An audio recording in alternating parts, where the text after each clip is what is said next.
देखिए, 3 पीढ़ियों वाला परिवार है। 3 पीढ़ियों का परिवार का मतलब पीढ़ी 1, पीढ़ी 2 और पीढ़ी 3।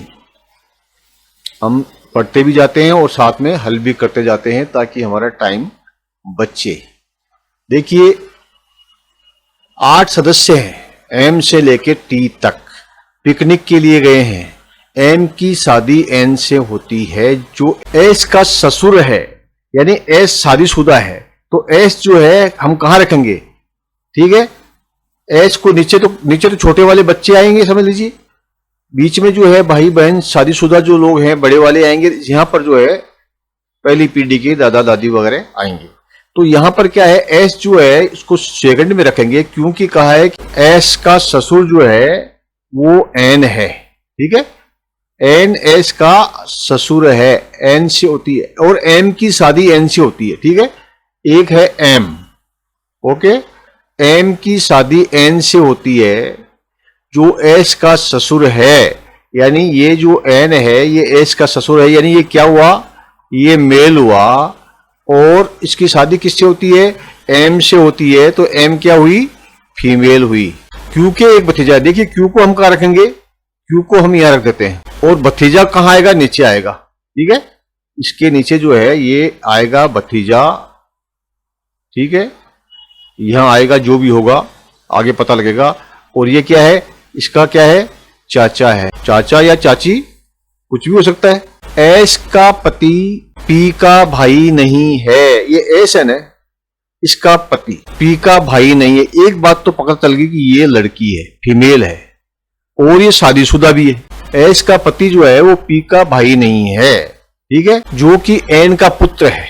ये पी जो है एन का पुत्र है। ये एन कहां है? यहां है।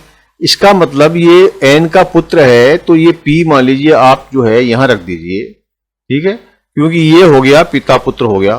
ठीक है, एन हो गया पिता और पी हो गया पुत्र।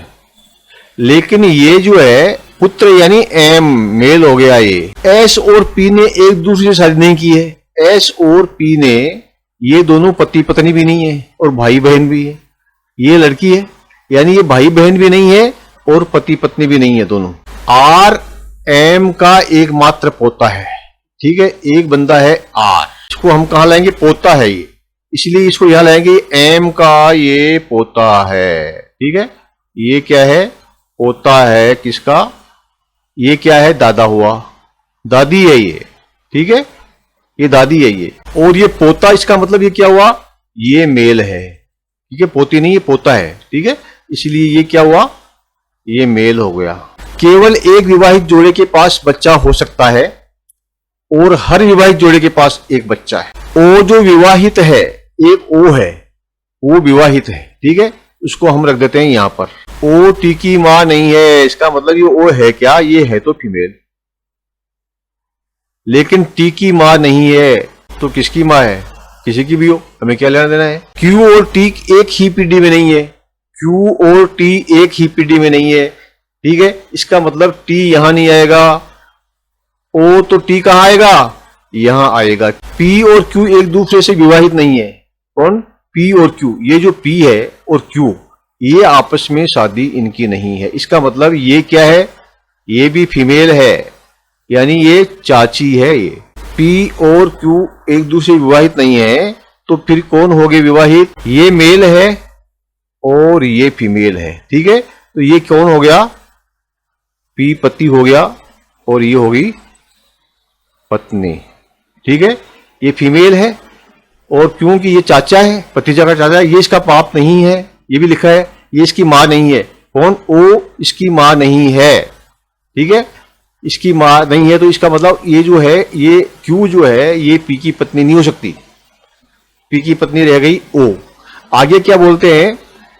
पी और क्यू एक दूसरे के विवाहित नहीं है। टी एन का भाई नहीं है। ये टी है ना, ये एन का भाई भी नहीं है। नहीं है, मत हो। ठीक है, हमने तो पहले ही पता लग गया कि भाई नहीं है। अब देखिए, हमारे पास बहुत सी चीजें आ चुकी है, करीब करीब डाटा हमारे पास में आ गया है। 8 लोग थे ना, 8 लोगों के बारे में हमें पता लग गया है। देखिए, ये 1 2 3 4 5 6 7 8, ये भतीजा है, तो इसका मतलब क्या है? मेल है। अब हमें जो है इसका पूरा पता लग गया है। अब हमें प्रश्नों के उत्तर देने हैं। प्रश्नों के उत्तर दीजिए। देखिए ये प्रश्न जो है, who is the spouse of O, O का जीवन साथी कौन है? ओ है ना, ये ओ का जीवन साथी कौन है? ये रहा पति पत्नी, ठीक है, पति पत्नी यानी कि पी है। तो हम क्या करेंगे, इसको यहां पर पी को टिक कर देंगे। इसका उत्तर जो है ये बी हो गया। अगला जो है प्रश्न क्या है कि पी का सहोदर कौन है, यानी सिबलिंग कौन है, यानी पी के भाई बहन में कौन है। अब देखिए पी का भाई बहन कौन है, देखिए ये तो पत्नी है इसकी, ठीक है, इसी ये तो नहीं हो सकती, और या तो एस हो सकता है या क्यू हो सकता है। एंड जो एस का ससुर है, ये लिखा है इसमें, तो इसका मतलब क्या हुआ कि ये जो एस है इसका ससुर एन है, तो एस एन का जवाई हो गया। अगर एस एन का जवाई हो गया और पी जो है एन का पुत्र है, इसीलिए भाई बहन नहीं हो सकते, ये नहीं हो सकता होगा, और ये उसकी पत्नी इसलिए नहीं हो सकता, तो कौन हो सकता है? क्यू हो सकता है, ठीक है। तो हम क्या करेंगे कि यहां पर उत्तर दे देंगे c, Q is the correct answer, ये सही उत्तर है। आशा है आपको समझ में आ गई होगी। गुड लक, धन्यवाद। मन में है विश्वास, पूरा है विश्वास, हम होंगे कामयाब, हम होंगे कामयाब।